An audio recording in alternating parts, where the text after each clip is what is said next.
What's up? This is Rebel Radio. What up? What up? This is DJ Newmark. This is Peanut Butter Wolf. It's your boy. It's okay. Keep checking out Rebel Radio. Rebel Radio. This is Rebel Radio. We're in the place right here. Rebel Radio is going down. Would you say Rebel Radio? Oh, wait. Let's do it again. Rebel Radio. What's up, y'all? Welcome back to Rebel Radio. This week's guests, Adam Weissman and Roy Choi. It's a 2-for-1 holiday special. Hope you like it. Adam Weissman is the art director from Stüssy, designing all those fresh t-shirts in your closet. He's also a member of the band Pollyn, kind of a trippy, ambient dance music, interesting act. Check it out online. I think it's wearepollyn.com. And Roy Choi is the chef from the Kogi Truck, which has kind of revolutionized the food truck industry, maybe food in America, period. Kogi Truck kind of set it off here in Los Angeles, and now food trucks are a thing in pretty much every city in America. But those guys made it happen. Roy is also the chef at the Line Hotel, the Alibi Room, A-Frame, Chago. All over Los Angeles, you can eat this dude's food. And he's also the host of CNN's Street Food, which he collaborated with Adam on. Adam did the artwork for it. And Roy is also the founder of a new fast food venture called Local that he's going to talk about in the show a little bit, but it's definitely going to revolutionize fast food as well. So we get into the interview. We got some good lessons on using social media to build your brand. If you follow the Kogi Truck at all, you know that was a brand really built in social media as well as out in the streets. We hear a little bit about what it was like the first day on the truck, and we'll get into some more about just what it takes to be creative and to fight the pressures of success. And now let's get into the interview.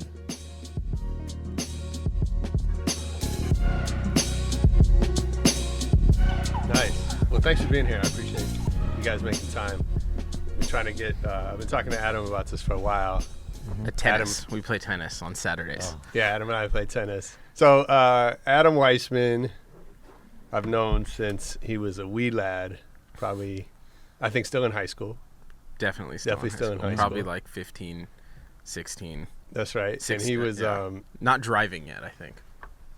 Probably not. I think Mike was driving. Probably not. Mike was driving before I was driving. I've heard some of the stories of him and Mike. Yeah. Yeah, back in the day. Yeah. So I met those guys at the same time. And, they were a couple nervous Jewish hip-hop kids.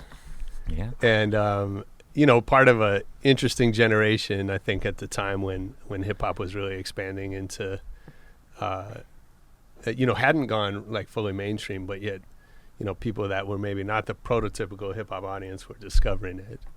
And then just to do the introduction, so now you are... I'm the art director for Stüssy. Okay. And I've kind of been doing that for a while. I've been at Stüssy almost a decade. And we're all wearing Stüssy gear today. Yeah. In tribute to you. Yes, thank you. So that was the shirt that you're wearing was That's like right. one of the first projects that, like my big project, I guess, that I was always around. When you first yeah, became that was art like director? 2000. No, well, even before that. So this is the world tour. Yeah. Yeah. It was like and this one's done by Brent Rollins, who was the first graphic designer I ever worked with. Back we went to college together. he did the Boys in the Hood logo. Yeah.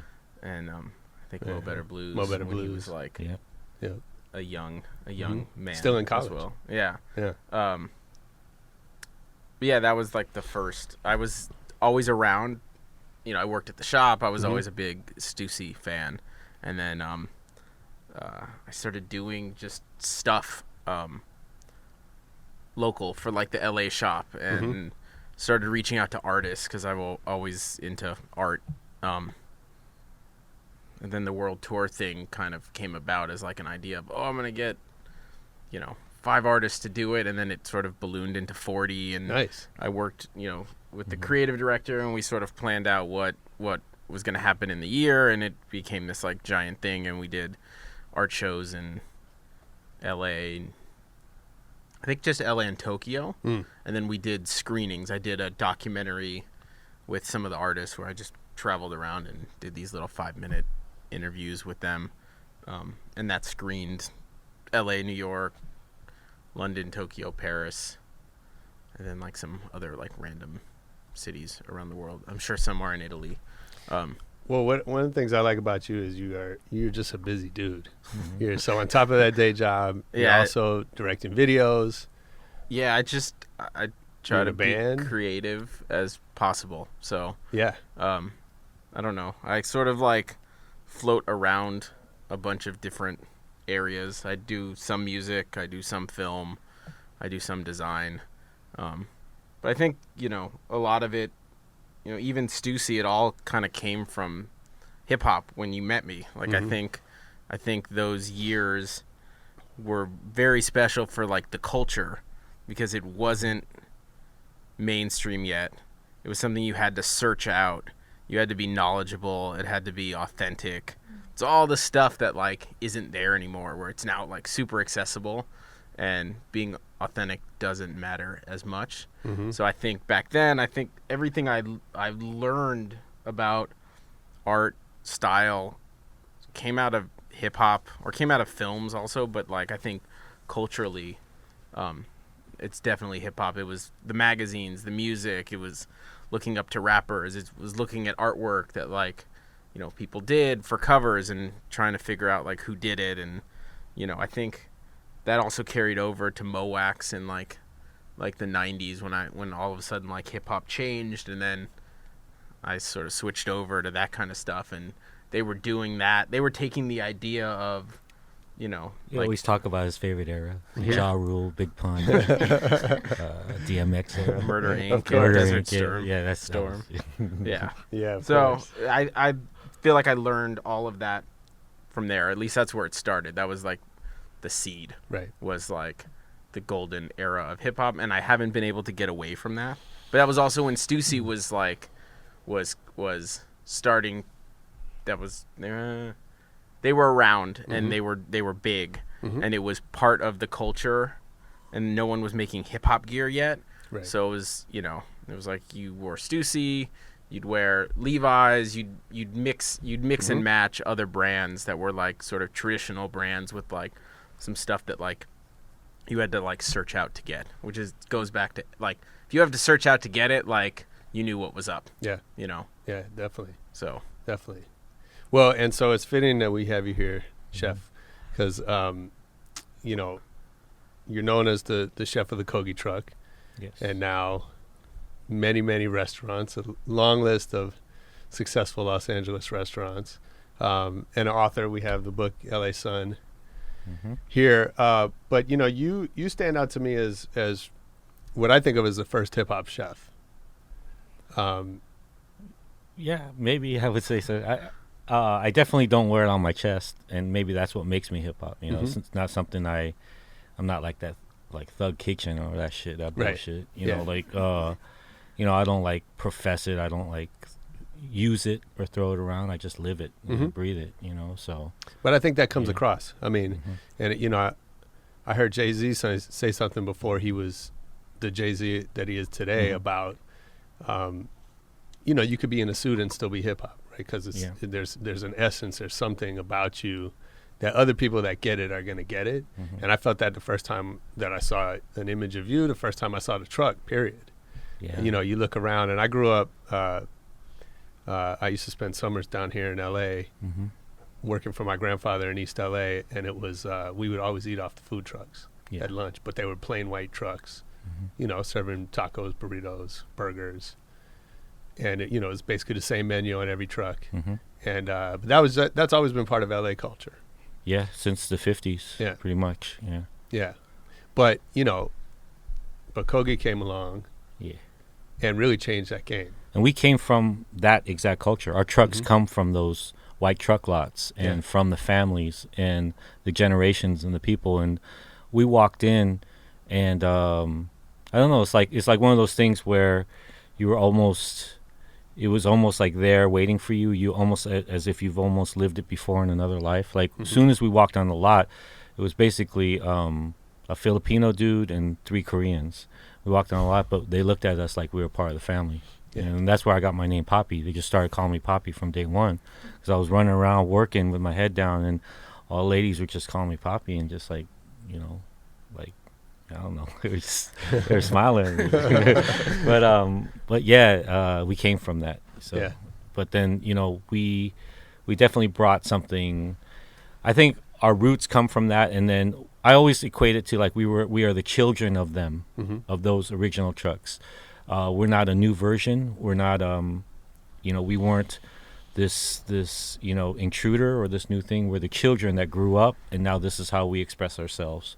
And it doesn't matter, you know, the fact that we weren't Mexican or weren't El Salvadorian, or that we are Korean, or that we are, doesn't matter about race, because it was from LA. So to me, the race was LA, and then we were the children of that culture.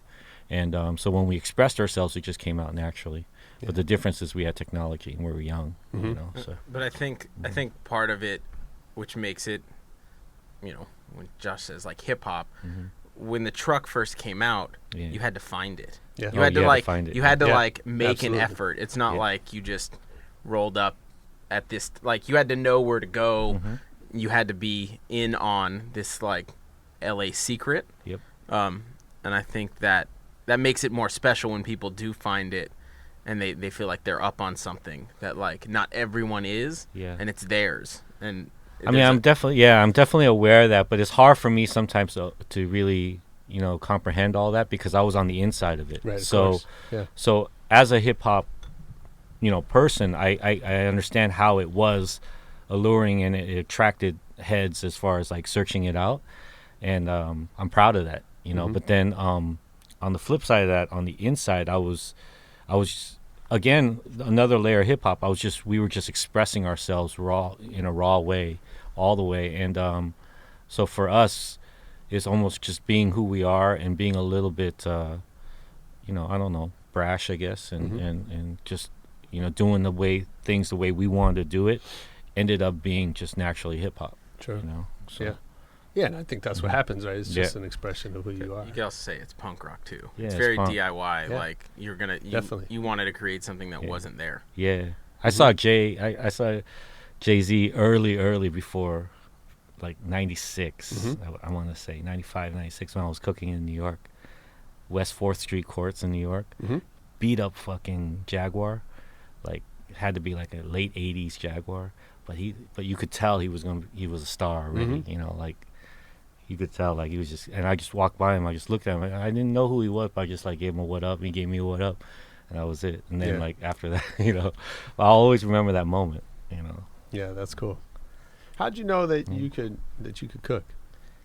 I found out there were clues to it in high school. I was really good at milkshakes, and I was, me and my friend Ryan, who's in the book, you know, he passed away, but we used to have this dessert where we would take soft melted pralines and cream ice cream from Baskin Robbins, and then Frosted Flakes, and then pour just the right amount of milk. So I knew I had like a little bit of a thing to it, because I was very anal about like the levels, you know, and then the temperature, and we were talking about his tea. His tea was too hot today. It's always too hot. Yeah, it's always too hot. Yeah. They don't know how People to do it. don't know how to make tea. But I was very anal about these things, even though I didn't know why I was being anal about them yet. So I think at that, as I look back, I think those were stepping stones where I knew I was good at something. I worked in restaurants all throughout high school. I grew up in a Korean kitchen, in a restaurant. But at that time, I was young. I was only like 8, 9, 7, 10. And I didn't know I was good. But I would say the milkshake and the ice cream was when I first knew. But then when I really knew was when I hit rock bottom and when I had kind of my epiphany with Emerald. And then I went to a night school here on Robertson for cooking, and then went to CIA, and then went to New York and kind of knocked on back doors. And at that point, and it was around mid-90s, like 96, is when I really knew that this was my life. Yeah. So you talk about hitting rock bottom, and I know you've talked, about going through some shit as a young man. Oh yeah. How much of that how important is that experience to your life and your business now? I mean, it's everything. Because Kogi allowed me to fully realize that as an artist, I guess, and even though I don't sing or draw, the way that I cook is my expression, and I'm able to channel those connections and those feelings in a lot of those moments, and then just like maybe a musician, I have people and followers who relate to those things, and then the food or the way that we express it or the stories that I put behind the dishes affect them in many ways because I've been through it, and maybe they're going through it right now, or they've gone through it, or maybe they're about to go through it. And so that's definitely everything about my food. But before Kogi, I was living a normal life, to be honest. Like I had a really rocky, like a lot of addictions, gambling and drugs, and trying to figure this shit out in LA, and like LA in the 80s and 90s was a lot different than it is now, as you both know. And it's there's a lot of tough guy exterior stuff, and just trying to figure things out, and then after all that, I tried to, what people don't realize about people with addictions is, like, especially when say, oh, just have a drink, right? They don't realize just having one drink will take you down all the way, or they don't realize that when you live this really kind of manic life, that all you search for sometimes is the most simple things, like just having a family, or just going to the market, or just going to the movie and having some sort of structure, so for me, I'd lived such a weird life, being an immigrant, moving around all the time, having these addictions, dealing with the pressures of my family, both my parents also having their own kind of demons and their addictions and all these things. So when I finally had a lane, I just wanted to be like a regular, like, salary man. That's all. That was like my dream in life. And I had it, and so when I had it, I didn't know how to express these things I was feeling. I just was trying to have a regular job.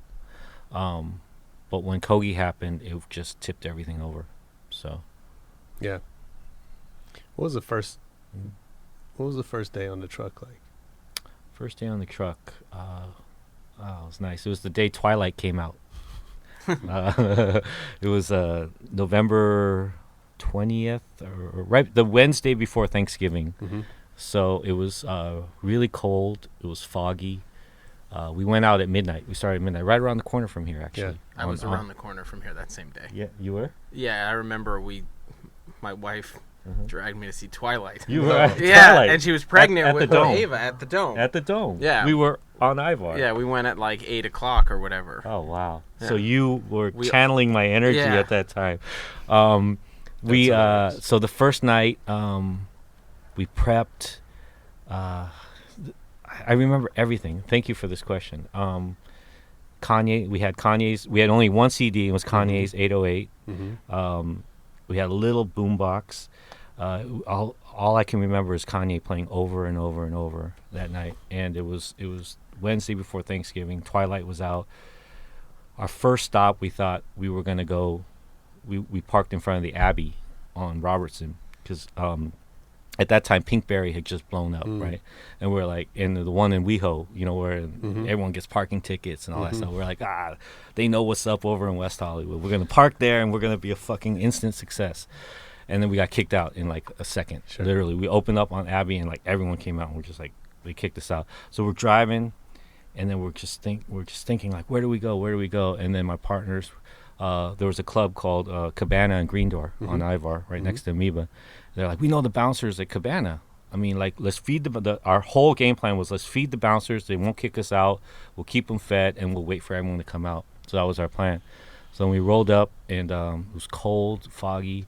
We had all the Twilight people, probably Adam, just coming out of the theater. we were parking, and then we fed the bouncers. They loved it, and then we were nervous. I remember we were so nervous. And there was nothing. And then right at like about 1:30, 1:45, everyone came out of the club, and they just hit our truck. It was crazy. And they loved it. They really, really loved it. We didn't really figure out Twitter at that time yet. And we kept going back to the club, but they loved it. And so that was the first night. So you knew from right then, like you had something. Well, we knew that we had. Yeah, we knew that Mike D equates it to like the first time someone plugged in, a radio to a lamppost. Hip hop, like we knew like we were kind of moving the crowd from the moment we saw. We didn't know what it was, and we didn't know why it was, and we didn't know what we were going to do next, but we just knew in that moment that something was happening, because I recall exactly why. For me as a chef, I knew that the food was good. I knew, and I had this confidence and a little bit of a swagger, like, yo, you're gonna eat this shit and you're gonna love it, right? So that was kind of my like perspective, and no substitutions, and I don't want to hear nothing. You either take it or you leave it.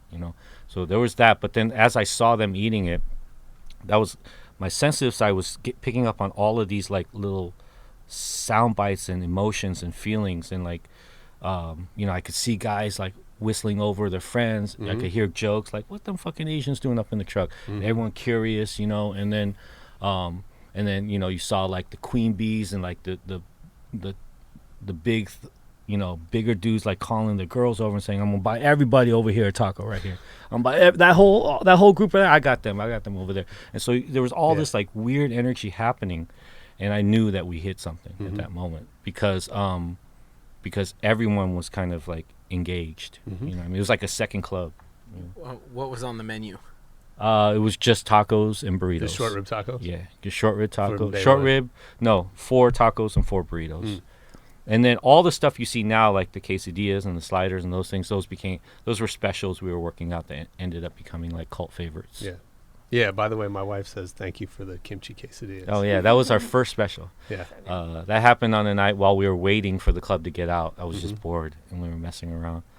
Well, hearing you talk about that reminds me, a lot of the DJs that we've had on this show talk about reading the room and really feeding off that energy. Yeah. And having, knowing what you want to play or what you want to create, but at the same time, being sensitive to what's going on out there. So, Adam, I know you started out as a DJ as well. I'm really good at reading a room. Yeah. He's known to clear dance floors. Is that right? Yeah.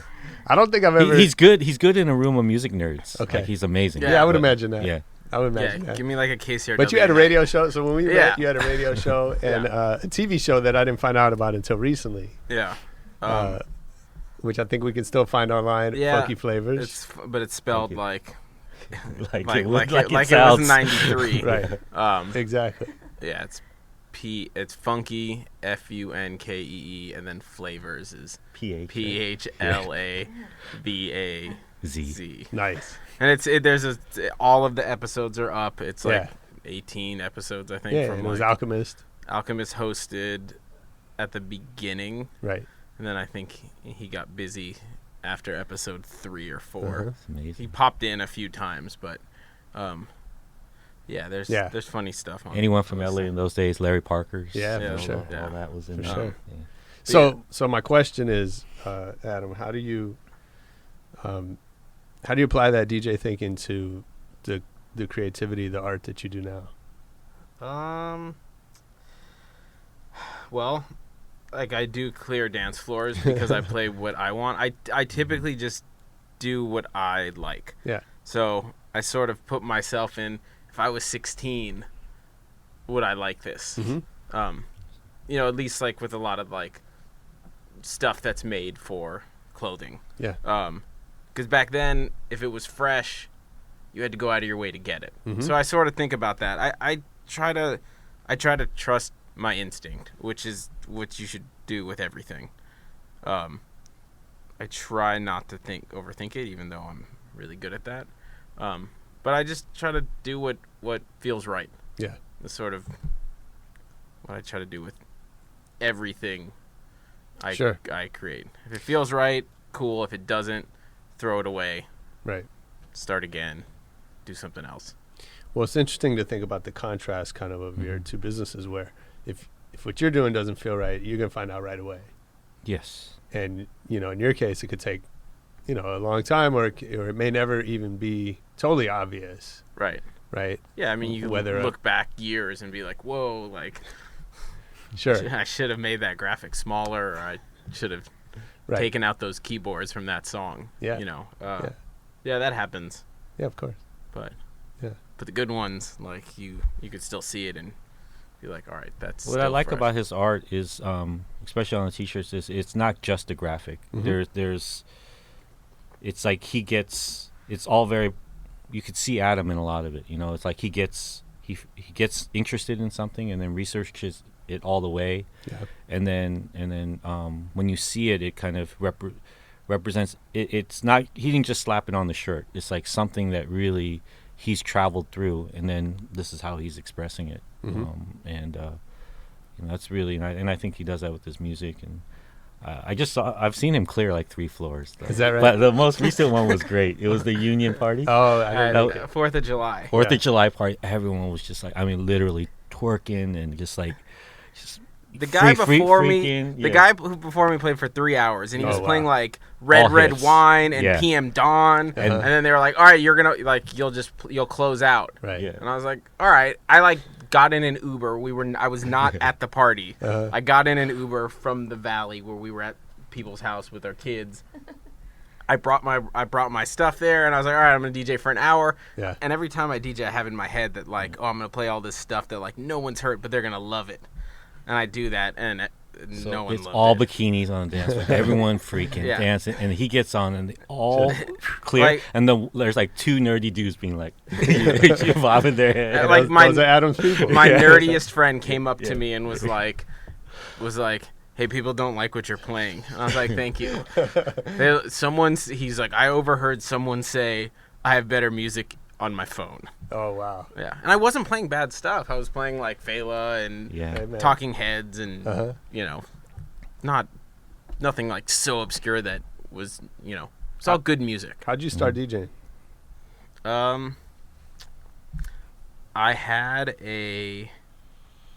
my grandfather was remarried, and his wife had a niece and nephew who grew up in, I think, East LA, and they came to live with them to go to uni high.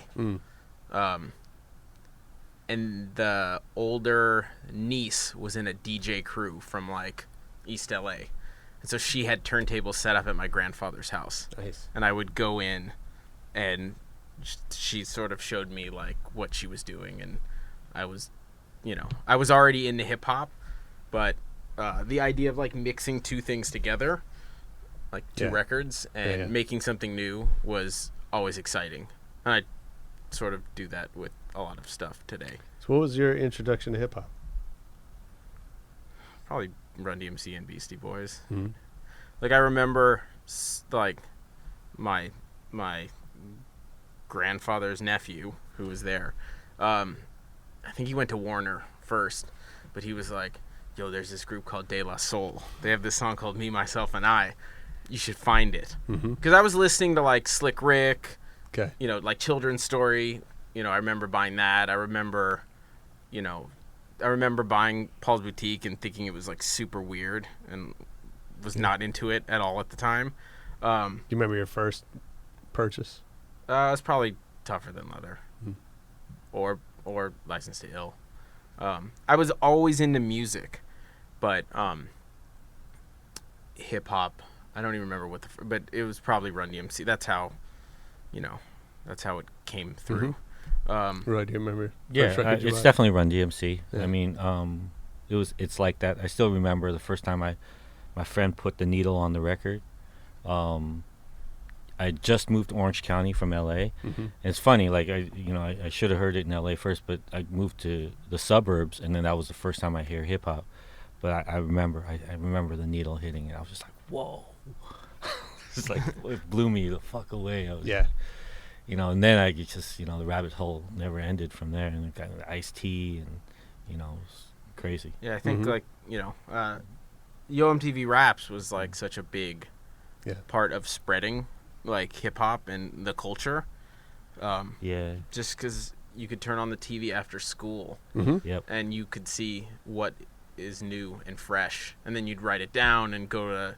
I would call like Music Plus on Beverly Drive and like the Warehouse at the Beverly Connection and like Tower, and just try to find these things that I just saw, and then I'd have them hold it, and then I'd try to get my parents to come drive me Yeah, not to sound like a couple old dudes, but that was so amazing. You know, Yeah. like you would wait all day and you'd Yeah, run yeah. home. You know, and you know, and then and the radio station K-Day, and you'd wait for the song to come on and just press record and make your mixtapes, and you Yeah, know, and that on was my- a big deal. And Saturday nights, like I remember on like Power 106, they'd have like DJs actually like spinning, and they'd do these like I don't remember what they were, but I guess like DJ clubs would press up like mega mixes Oh, of yeah, stuff, Mm-hmm. and so those with like 4 records on top of each other, you know, like you know, all mixed together, and that kind of stuff. Like I remember taping, you know, as like a little kid, like off the radio for like mixes. Yeah. And I was never able to track them down because I didn't even know like they didn't have them at the regular record Right. stores.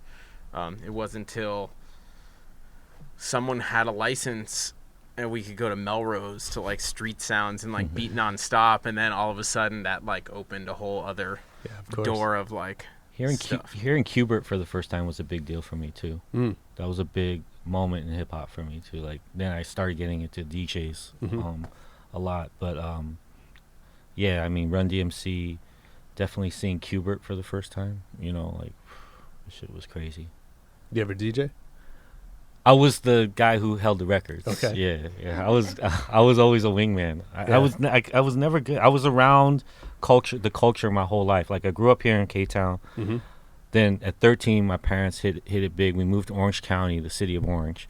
We lived in kind of a good pad, not like on the hills, but at the bottom of the hills. But right at the border was the city of Orange and Santa Ana, which was, you know, a lot of stuff going down. And so I was hanging out with a bunch of crews, bunch of graffiti artists, bunch of breakdancers, bunch of b-boys, bunch of DJs, and we had our own crew going. And but you know, so I was around it, and I had every opportunity, but I just, you know, my destiny was to cook. I just never could do it. So I was always like the homie, you know, like skateboarding, b-boying.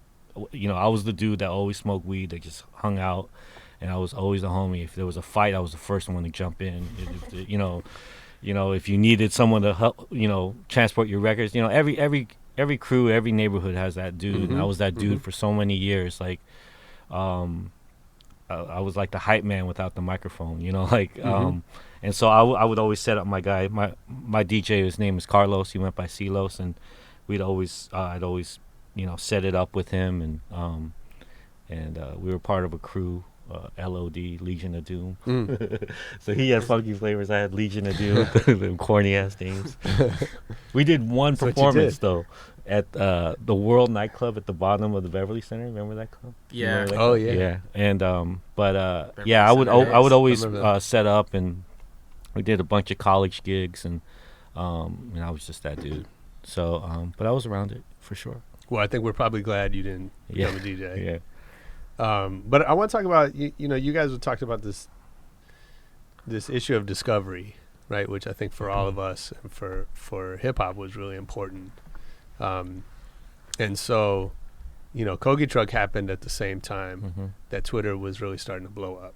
Yeah. And you know, I think as much of you know, as much as anything, I think of Kogi as the social media truck. That, you know, the food was great. It was, I think you were doing, excuse me, really interesting things in the kitchen. But it was also like, you know, at this time when people were discovering things all of a sudden for the first time in a new way. And you became really synonymous with that here. Yeah. How, I guess my question is, first of all, do you think that can happen today? Yeah, I mean, you got Snap, you know, which is big, you know, things definitely go viral still, you know, it's so saturated, you know, sometimes no one's doing anything original, you know, and it's just so saturated, Yeah. you know, with naked pictures and shit, you know, fucking Yeah. selfies and all this shit, all this fucking trash, you know, that, nothing is coming through, but something will, you know, and, So what did you guys know that everyone else didn't know about how to do that? I would say it's innocence. It's purity and innocence, and you know, it's truly that kind of Stand By Me, you know, walking down the railroad track looking for a dead body thing. You know, it's just there was no agenda. There was no like, we weren't looking for followers. We weren't looking for attention. We just stumbled upon this thing and we were messing around with it. And I think because of that, that was very powerful. Kogi is also a collective, so it wasn't just my voice. It's like Wu-Tang. It's this collective of people that all brought their individual talents together, and that synergy, like a band, that synergy, we were expressing something very beautiful at that time. And then some of us within that band, had a lot of experience. I had a lot of experience cooking, so I was putting this experience into a new expression, but it had depth to it. People could feel that. We had a great person behind the Twitter and our blogs expressing herself. We had photos. We had the full package. And to me, I think it's just the innocence. It's the innocence of that moment. And I don't think you could have recreated it. I hope it happens again with something else, But, Kogi was a one of a kind in 2008. At that time, the economy was crashing. Worlds were colliding as far as, like, you got to remember, like, people didn't even have iPhones at that time. You know what I mean? Like, it's hard to imagine. It's hard to imagine, right? Like, you barely could get an iPhone at that time. It's like the iPhone 1. Yeah, it was the iPhone 1, and you barely could afford that. When we started, we were sharing a BlackBerry, back and forth. And then, our person on Twitter was Alice, who was doing it in Brooklyn and New York because she was at graduate school. So we would text her, and then she would do that out. So it was this moment in time that was, very raw and very pure, very much like hip-hop, like... And that purity created something. I don't know, and to say, will it happen again? I hope it does again, like I said, it'll happen somewhere else. It'll happen somewhere else in something, but Kogi was the hip hop of food. It happened, so you can't, like, take it away from that, and you can't recreate it. It is what it is now. Where it goes from here is up to wherever it goes. Kogi is like the Run DMC of like, like, because it's classic. Like, there's still lines, like, on on Sunday or Saturdays, I'll text you sometimes and I'll be like, "Are you going to be on Abbot Kinney?" Yeah. Because there's like 200 people in line, like, waiting. Yeah, I see them. It's like it hasn't died down. There's still, like, it's still this classic thing that you could really only get. Yeah, it's like an amalgamation of Run DMC and a little bit of, like, Wu and Beasties and then, like, some of the newer kids too, because, like, It has the roots and the respect and the classic, but it keeps evolving, and it's still fresh and new. It's not like on a reunion tour at a bingo casino. It's like it's still like it's still like packing houses, headlining Coachella. And it's like is it still? But innocent? still, like 8 years later, for sure. It is. Yeah, that's why we're small. We're only 4 trucks, only Los Angeles and Orange County. Still a family-run company. Still for sure. It's So how do you? It's still pure, but innocence not the right word. It's still very pure, and that purity is it went from innocent to where we've actually now fought for that purity. We fought to protect it, and to evolve it. Yeah, tell us about that fight. Well, we've been, Kogi.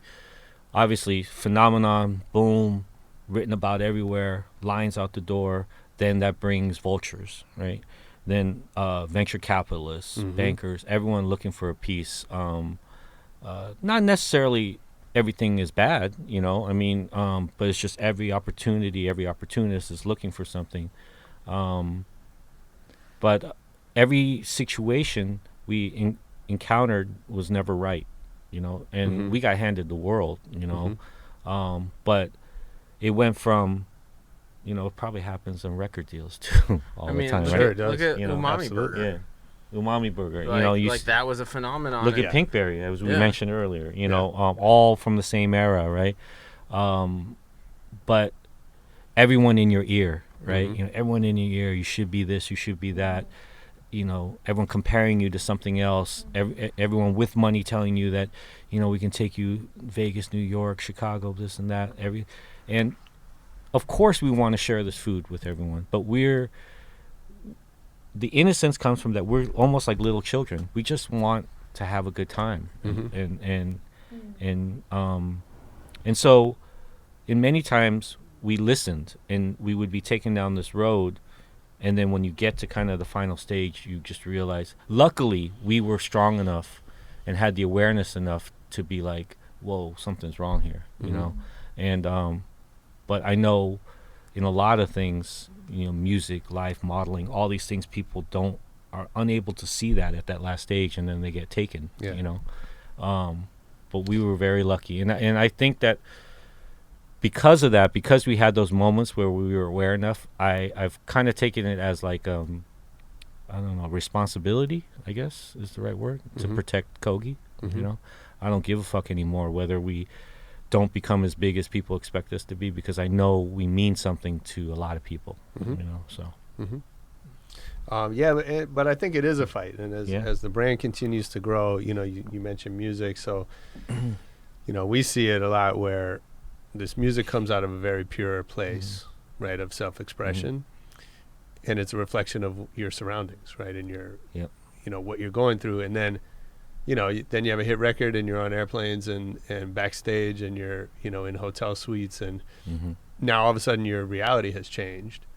It's only natural that your expression is going to change, and that's what messes a lot of people up, right? As they get too far away from who they were, and so that has to be a fight, and especially with 4 trucks, how many Really, Kogi itself is really 4 trucks, an outpost at the airport, which is going to end soon. It was just a kind of a limited contract, but the airport, we have the Alibi Room, and we have Chego. That's really it. That's all of Kogi, Right.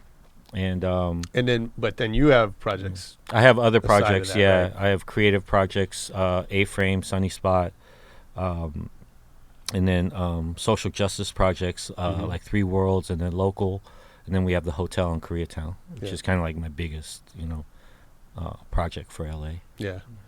So do you compartmentalize those things? Obviously, they're different brands, but to some extent, they're all you.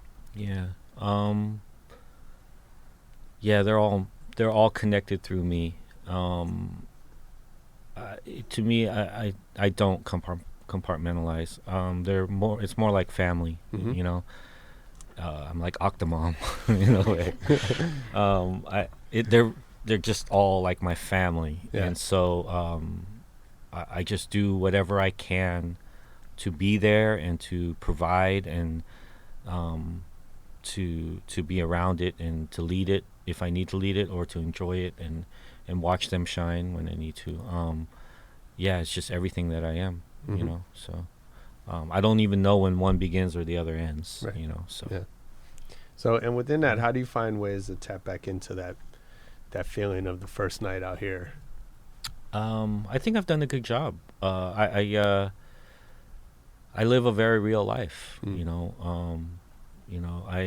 I've made choices, like a lot of these restaurants and stuff I don't own. I just creatively kind of consult on them, and I'm a part of them. So I'm not as rich, I guess, as I should be or could have been, but that that would have came at a price too. It comes at more responsibility, headaches, dealing with things, and also again dealing, spreading yourself too thin, dealing with investors, all that stuff. I've been happy with just controlling my own life, and so I don't think, to be honest, my life has changed that much since 2008. I'm still, look what I'm doing in Watts with local. I'm still looking for where is it that I need to feed people? It's still the same drive and mentality that I had driving the first Kogi truck, like just looking for hungry people. And it's kind of like, 7 years later, I'm still doing the same thing. I'm still driving in my car down to South Central, looking at where I can feed people, going across the county line, going across the country, looking at what can I do to make food more affordable, make food more accessible, and more relatable to people. You know, so I feel like my drive is the same. But you know, like I do wonder, like, what if I did make a few? I was like on Instagram last night. I was looking at Wiz Khalifa's photographer's Instagram. I don't know how I got on his Instagram. But man, the fucking life. Yeah. What a fucking For life. sure. You know, Jesus. Yeah. And so then I think about that, and I'm like, shit. Like, you know, if I just, you know, lean to the left a little bit, you know, would that, you know, and but then I'm like, nah, you know, I'm happy. Yeah. You know, I'm really, really happy. I have no boss. I have no one to answer to. Everything I do comes from a pure place of, you know, trying to take care of people. And whether that brings money or not, or fame or not, it doesn't matter to me, because I have freedom. You know what I mean? And so I don't take that lightly. Yeah. Well, let's talk about local a little bit. I know. You know, one of the things that interests me about it, so it's a fast food concept, right? Yeah. Fast food, but everything from scratch, done by chefs. And the first restaurant's in Watts. Watts, 103rd between Anzac and Grape Street in the Jordan Downs housing projects. Yeah, Okay. right in the middle. Okay. And so, I mean, I think there's so much interesting about that, from, you know, where you're starting to what you're trying to do. But one of the things that stands out is, so your partner is Daniel Pedersen. Yeah. Right. And who comes, you know, from the fine dining world.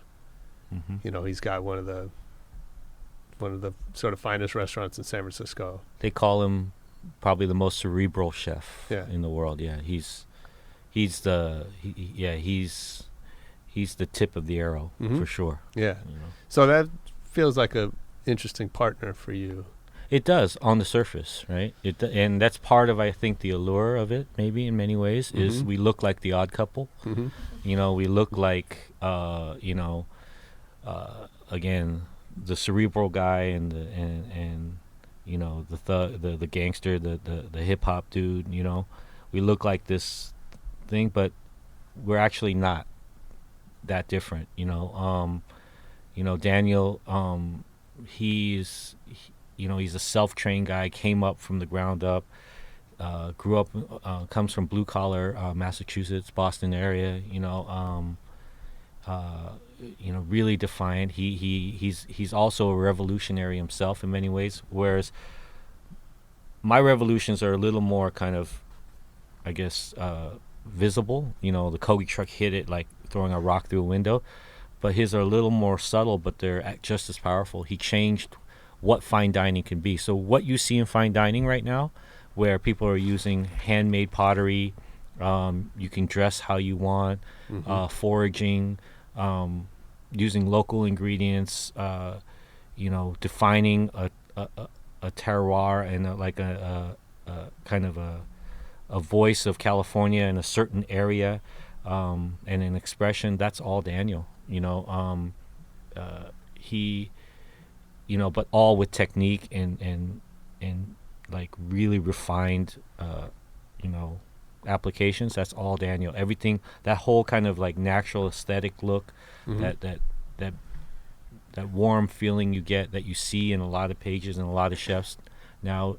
It's really like the world is copying kind of three chefs: is Ferran, Renee, and Daniel. And so he wrote a piece back in 2005 where he kind of basically told the Bay Area that they were just kind of like they weren't pushing themselves. They were just like, everyone was trying to be a copycat to Chez Panisse, he really redefined fine dining. He really challenged his whole city, and by putting Qual on Broadway, where it's all strip clubs, and he really defined what it means to look at what food means in this context of fine dining. And a lot of people don't really give him credit for that, or like being hip hop roots with and especially what Adam was talking about. For me, it's food. Like I'm not a sneakerhead or anything like that, but with food, if you want to talk to me about food, I'm like the sneakerhead of sneakerheads of food. And like, like Daniel, he really changed the whole Bay Area and how chefs cook. And unfortunately, a lot of people don't remember that stuff, but us that really know, we know. You know, Yeah. so. And so because of that, he's really a revolutionary, but his expression was different. So if you peel away the layers, we're actually very similar. And that's why we connected so well. Because we don't really give a fuck, you know, to be honest. We don't give a fuck about the structure or the system or the entities or anything in our way. You know, it's like if we have a vision, we're gonna burst through it. And so our vision together with local, now you can't stop us. And I feel like together, I always say that we fill in each other's blind spots, because both of us individually are really, really strong people. And we both kind of, you know, I don't know, changed our cities respectively. But together, I feel like we're unstoppable. You know, so. Well, it's interesting you talk about, you know, I feel like LA is always been the home of change. And, you know, in music, and you know, especially when we talk about hip hop, right, that, you know, New York was kind of doing one thing, and then LA brought a, you know, completely different perspective to that and really shaped the music for the whole country. I would say so. I think maybe Tribe and LA together, right? Like Tribe, I think Tribe changed hip hop. Sure. Yeah. But then mostly LA, I think, But changed then hip hop. I think the Chronic changed hip hop more, Absolutely. more yeah. than Right. Straight Outta Compton. I mean, And- Straight Outta, like, the Chronic was a new sound Yeah. that Yeah. no one had really, like, Right. heard. Yeah. And then the DJ culture, and then, you know, We had the first radio station. first radio K-Day stations, was, you like, know, Well, and it's like, you know, and I heard Freestyle something- Fellowship, all that stuff, Yeah. you know, Absolutely. Far Side. And I heard something on, you know, related to food in the same way that, you know, LA always gets overlooked as in the list of great food cities. And yet, you know, LA's led the way with, you know, with sushi, with California cuisine, with, you know, now what you've done, not only with food trucks, but introducing Korean food to America. And there's probably, Pop-ups. yeah. Yeah. You know, and I think in many ways it's like we're a place that's not afraid to take chances, the way that some of the more traditional food cities are kind of locked into their thing. Some of the way that, you know, New York, if you remember back to that time, was like there was a feeling that things were getting stale because everyone was just trying to sort of outdo each other at doing the same thing. And I think LA hasn't been bound by that. I would agree. You know, and, you know, every city has their own I mean, New York is definitely, you know, an epicenter of culture. But what LA has, I think, whether it's food or fashion or music, is that freedom. Is that freedom to explore and to not get caught in many ways, you know, or not get, like, and you don't have to, like, instantly, like, boast about it or be on the scene about it. Like, you could kind of, like, develop your sound and your style or your food, you know, like, for example, with food trucks, like I could be on a railroad track in Santa Fe Springs or La Mirada, and no one will ever know except the people that know, you know, and you know, we won't get caught. And that freedom allows you in LA, I think, for me, is like a microcosm of how, you know, we just can kind of find our way, and we have the freedom to express that, and that reflects in a lot of things, and that shapes the music and shapes the food, you know. And we're also really the only city on that list where people drive cars, like, themselves. Yeah. You know, like, so I think the ability to, like, really exploring that freedom comes a little bit from the fact that you could get in your car and drive, and we have, for the most part, good weather that I Sure. could be like, oh, it's snowing out, I'm not going to the Kogi Truck Right. on Vermont, I'm gonna order from downstairs. You know what I mean? Like, we Yeah. have that luxury here. And there's a soft-spoken confidence, you know, that people in LA have, you know, that we don't have to let you know that, you know, to define who we are, we don't have to let you know if you don't know, you know, like, to convince you, I guess, in many ways, you know. Yeah, and it's funny you that's say an LA that. personality, you know. Totally. It's funny you say that, and not to pick on New York, but like last time I was there, you know, just walking through Union Square, that sort of middle area right there, I saw 5 people singing out loud, What were they singing? not together, Right. individually, just like with headphones on, but Oh. singing whatever they were listening to really They loud. couldn't afford studio time. Right. Yeah.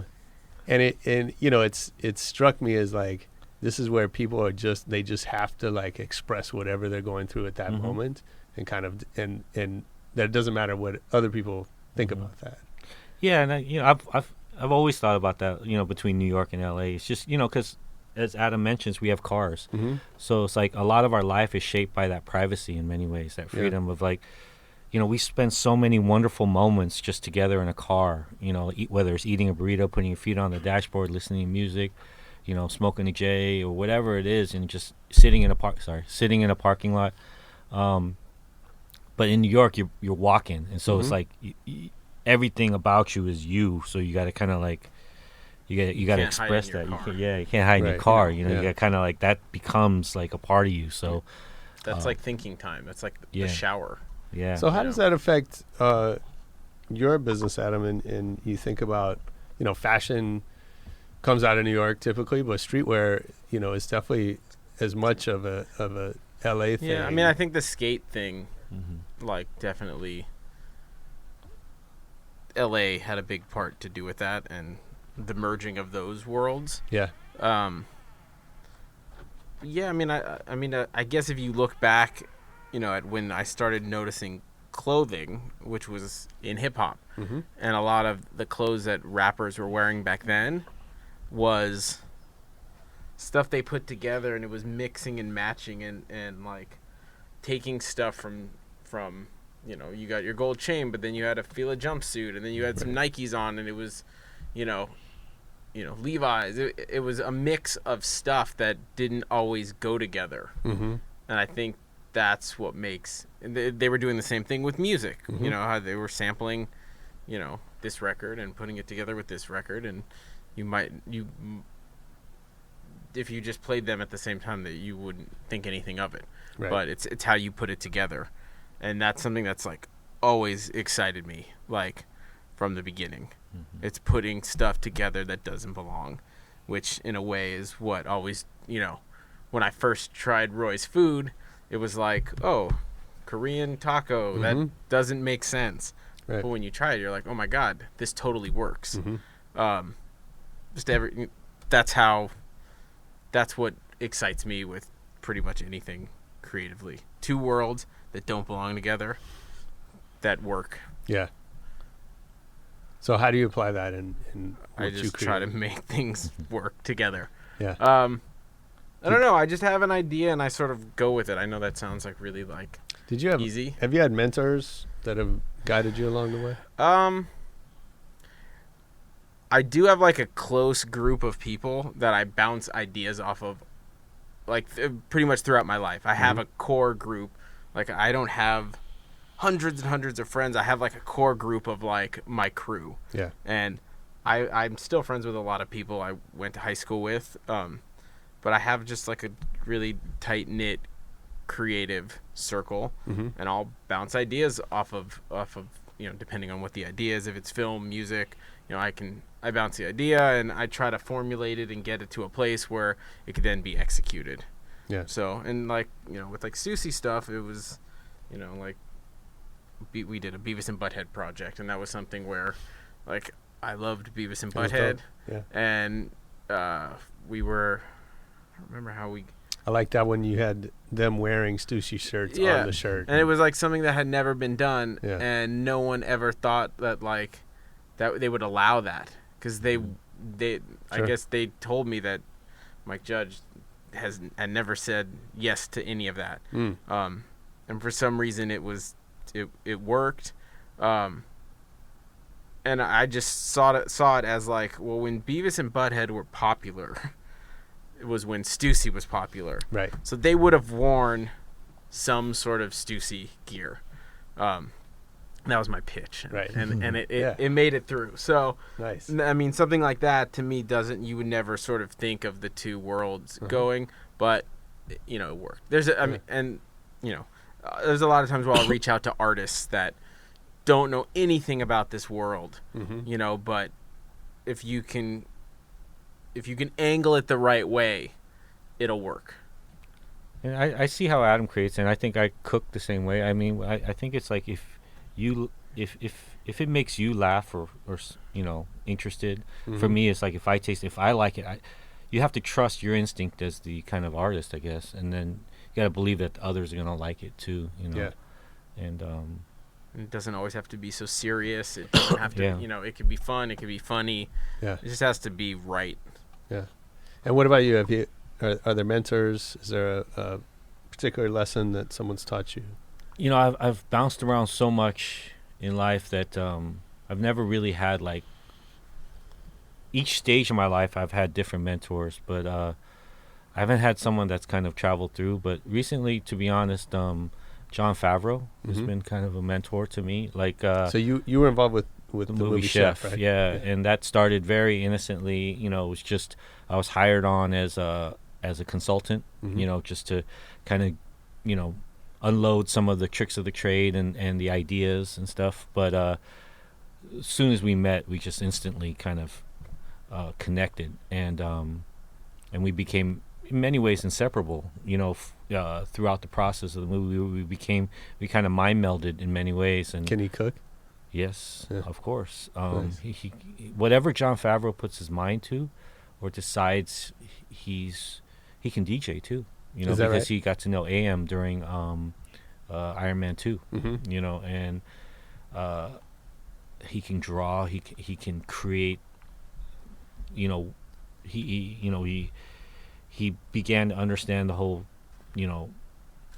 I don't know what you call it. I guess the sci-fi CGI world, starting with Zathura and then going through Oh wow.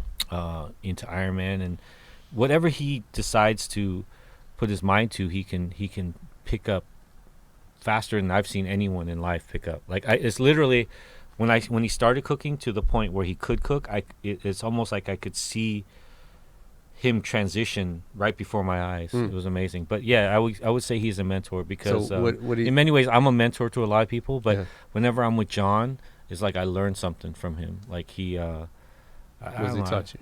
Yeah, I just really look up to him. He's able to help me like take all of these thoughts that I have, and he's able to distill them, And so,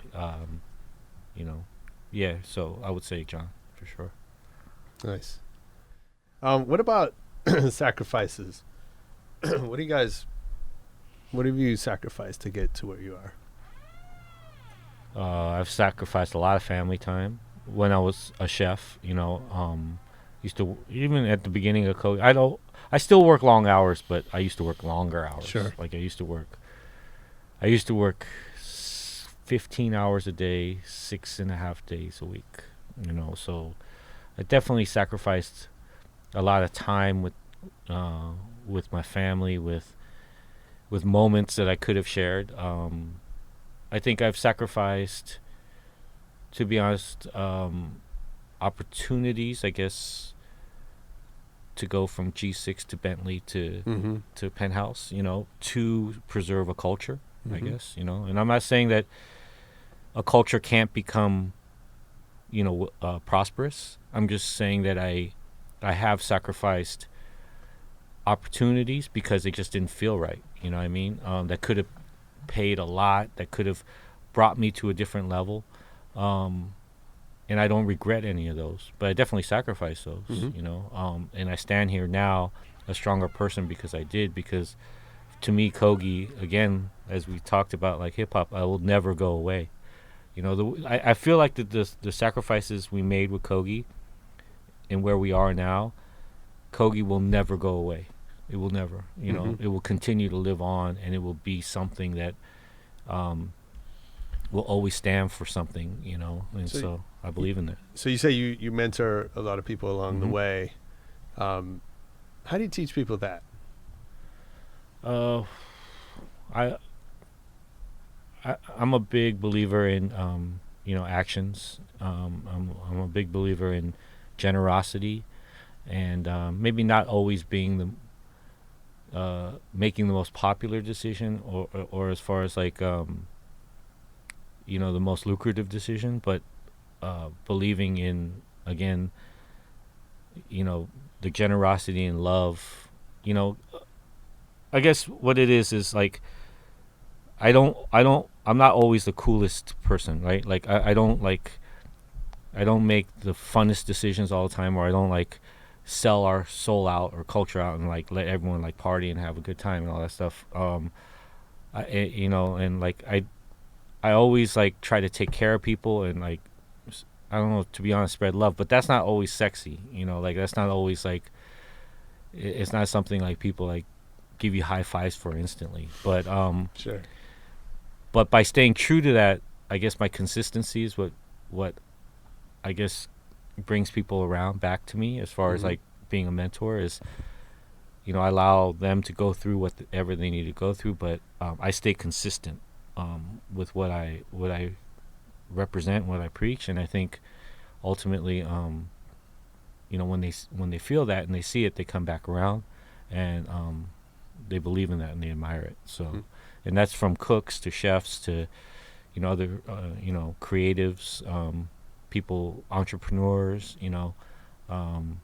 young cats coming up that are really hot, and they're making all these kind of quick decisions to blow up, and then they come back to me and they say, "Man, chef, like I fucked up, like I should have listened, and so I don't know. I'm a little bit of a turtle, as far as my decisions, but like, and sometimes that frustrates, especially some of the younger cats around me, but again, by staying a turtle, I'm always there for them. That sounds silly, but No, I get it. And I know you guys are working on some projects together. Yeah, we have a lot of hidden relationships together. Okay. For Anything sure. we can talk about? No, not. Yeah, he helped me on the street food for CNN. He was our inside consultant. What else we do? I just did a pop-up for Munchery. It's like an on-demand food app. Adam helped me with a lot of the creative stuff. Adam and Natasha. Natasha is another part of our team. Yeah. And what else? Like various things here and there. Yeah, a lot of the stuff we do may not manifest itself in physical form, but we're constantly kind of like, throwing bouncing ideas off each other. Sometimes it's hard. We have a lot of ideas for like video stuff together, and but it's hard sometimes getting it to a studio, all the way. That's such a tough process, man.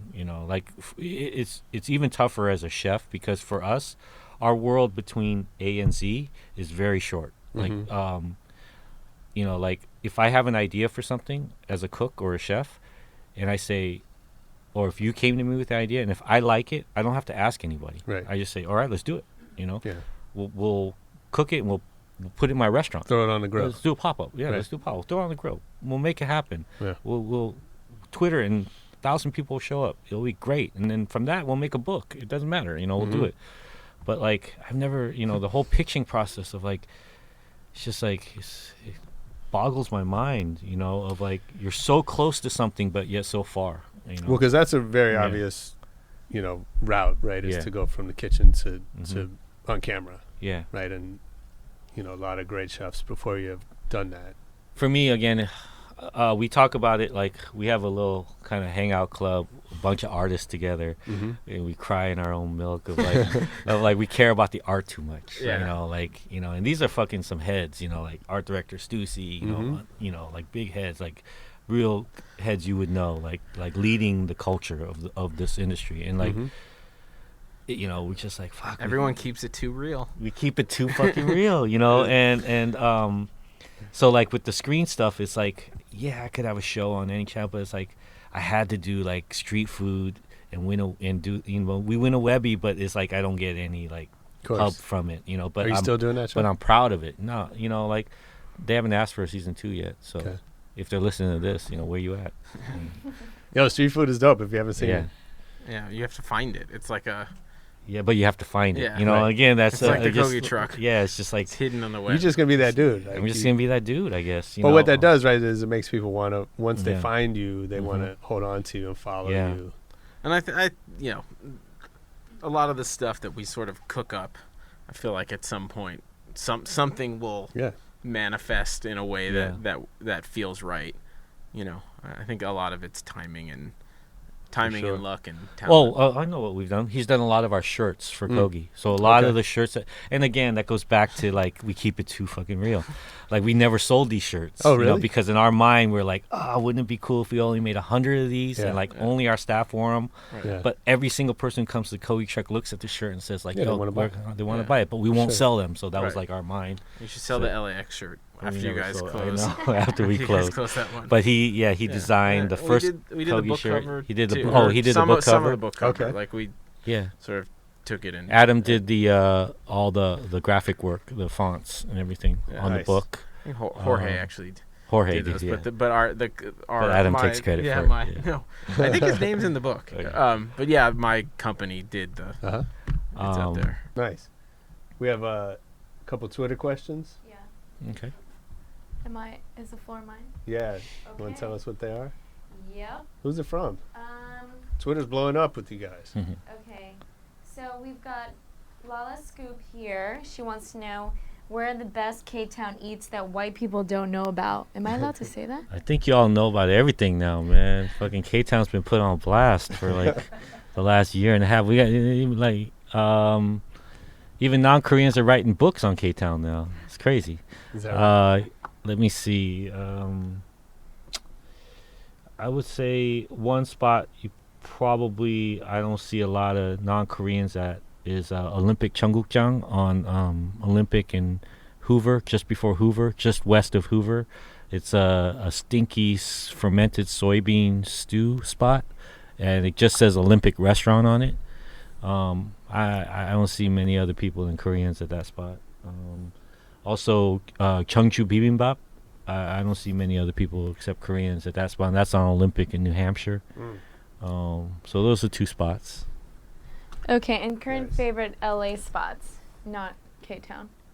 I'm a big fan of John and Vinny's stuff. You know, like anything they do, they're my family. So anything from Animal, Son of a Gun, John and Vinny's, Petit Trois, Trois Mec, their new place, Trois Family is coming up, Familia is coming up.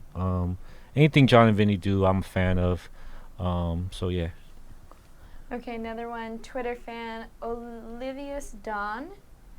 What's the one ingredient you can't live without?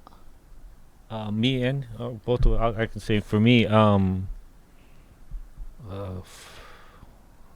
rice. I would say, you know, rice Me and too. rice and tortillas. You know, like that. You know, rice I grew up with, and I can't live without it. And then tortillas changed my life. You know, so It's not an ingredient, but I'll go with bread. That's mine. Awesome. Okay, and then the last question from Coffee to Grapher. The feeling a truck food experience turned brick and mortar is a complex one. What creative principles guided the transition? So that to understand that question is going from truck to Brick and mortar. brick and mortar. What made the transition? It was natural. It was very natural. Never even thought about it. You know what I mean? Like, I think it was more of the media and people like trying to put everything into a understandable box. You know, like, oh, you're a food truck. What is it like going from this to this? Well, people don't realize I had a whole other life before food trucks. You know, I was a chef. I ran restaurants and Right. hotels for a living. And then going into a food truck, I never looked at a food truck like differently from a kitchen standpoint. You know, from like an ergonomic and logistics standpoint, yes, it was a smaller space. We were mobile, obviously, that's different. But from the cleanliness to the organization to the process, all that, it was a kitchen. And then going to my first place, which was opening up in Alibi Room. That was actually the first place. It was more of like, we need more space, you know? And so it wasn't even like premeditated. It was like the owner reached out to us and said, hey, listen, man, I got a bar and I'm basically serving chicken tenders right now.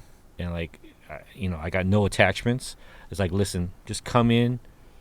You can take over my kitchen, you know, no rent. You take all the food, I'll take all the booze. Nice. Yeah, and that was it. That's it was cool. like, and then so from there it just became natural.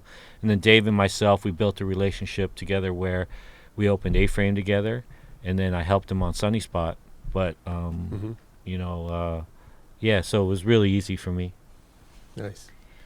All right, one last question. This one's interesting. Jimmy, that chef, wants to know, what is the most important lesson Mexican ingredients and cooks reveal to you? And what impact has that had on your cooking? Mexican. I've been around Mexicans my whole life, man. You know, ever since I grew up from a kid, all throughout the restaurants we owned, all throughout being a cook. I would say, I think as far as food wise, I would say it's. I'm not gonna even say anything food because there is no like one thing. I would say it's just like the acceptance and then the music and the jokes that the Mexican culture shared with me my whole life is just they've always like accepted me as part of their race for weird reason, you know, like I don't know if it's just the energy in my spirit, you know, but you know, just I don't know, it's the jokes, being able to be a part of the jokes from day one, from the get, you know, and be able to like bag, you know, like just, you know, so for me that sharing the culture has been number one for me. Nice. Yeah, All right, my last question for both of you. Favorite DJ and or best DJ set you've ever seen? For me, I'm a huge Dilated fan. You know, like I you know, I have to give it up to Rock and Ev, and so I have to say Babu. You know, early Babu and the DMCs and all the stuff he does for Dilated, and you know, like I'm a huge Beat Junkies guy. So Babs, Rhetmatic, Mello, everyone out there, D Styles, you know, everyone. What about live? Who's the best DJ you've ever seen live? I always liked Cut Chemist. Yeah. Okay. Yeah, he did. The one thing who was it? It was I think Mulatu played. It was part of that Mochilla thing. And I think Quantic was there, and Cut Chemist DJ'd with one turntable and like a sampling pedal. It's cool. And it was and they had a camera like on his foot, so you could see him like hitting the loop, and that was, you know, it's always impressive like how it seems like he plans his stuff out and practices and does it. Because I remember, I think it was like him versus Madlib. They did those like beat things at like Root Down, and I remember like his was like a routine, and Madlib would just throw on the beat. But I appreciate like his craft. Nice. I can't remember live, but I mean, I agree with all the stuff he just said. But I do still remember going back to Qbert. I do remember like the first time, I think was it when he scratched the whole song? Yeah. I remember that moment, the first time I saw it. I know it was a long time ago, but to me that was just like I was blown away. Yeah. Nice. Well, thanks for being here. I appreciate it. We know where to find you online, but plug local. Well, tell us where should we look for you online? We plan on opening local on Christmas Day 2015. Again, in Watts on 103rd. It's a big deal. It's a big fucking deal, man. The community is really, really open to us, and you know, I hope that this is the beginning of a revolution where we start feeding people that this country has basically abandoned, you know, like feeding communities across this country. From we start in Watts, we go to Oakland, we go to South Chicago, we go to Detroit, we go to Ferguson, we go to Baltimore, DC, start feeding all the families and the homies, you know, and that's welocal.com. Got Kogi Truck, Kogi BBQ, you know, Twitter handle at Kogi BBQ. My handle is Riding Shotgun LA, all one word. There's a bunch of different places you can find me. I'm not central, but I have my band is Pollyn, Pollyn. You can Google that. We have Instagram, Facebook, and a website. My company is called Champ, and the website is a tribecalledchamp.com. Champ was taken. And then on Tribe Called Champ is better. Anyway. on Instagram, it's Adam208. If you want to find me and see pictures of my kids, nice, and funny stuff I see when I travel. But yeah, I'm easy to find. There it is. Thanks, guys. Thank you. Thank you.